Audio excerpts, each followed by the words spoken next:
তামাকজাত দ্রব্য সেবনে ব্রিটিশ নাগরিকদের মৃত্যুর হাত থেকে রক্ষার জন্য ব্রিটেনে নিষিদ্ধ হচ্ছে সিগারেট। চাইলেই যেখানে সেখানে ধূমপান করা যাবে না বলে নির্দেশনা দিয়েছে খোদ প্রধানমন্ত্রী।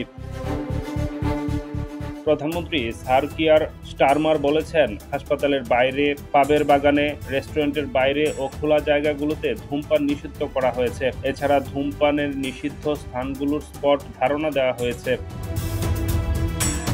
বৃহস্পতিবার প্রধানমন্ত্রী স্যার কিয়ার স্টারমার সাংবাদিকদের জানিয়েছেন, ন্যাশনাল হেলথ সার্ভিসের উপর চাপ কমাতেই তার সরকার এমন সিদ্ধান্ত নিয়েছে। বিশেষজ্ঞরা বলছে, সরকারের এমন সিদ্ধান্তের বিরোধিতা করবে সংসদের অনেক সদস্য, কারণ এতে দেশের বিনোদন সেক্টরগুলোতে প্রভাব পড়বে। তথ্য বলছে, সিগারেট ব্যবহার করার কারণে ব্রিটেনে প্রতি বছর প্রায় ৮০,০০০ মানুষ মৃত্যুবরণ করেছে। প্রতি বছর এতগুলো মানুষের জীবন বাঁচাতে ও NHS এর উপর চাপ কমাতেই এমন সিদ্ধান্তের কথা জানিয়েছে স্টারমার। ডেস্ক রিপোর্ট, নতুন সময়।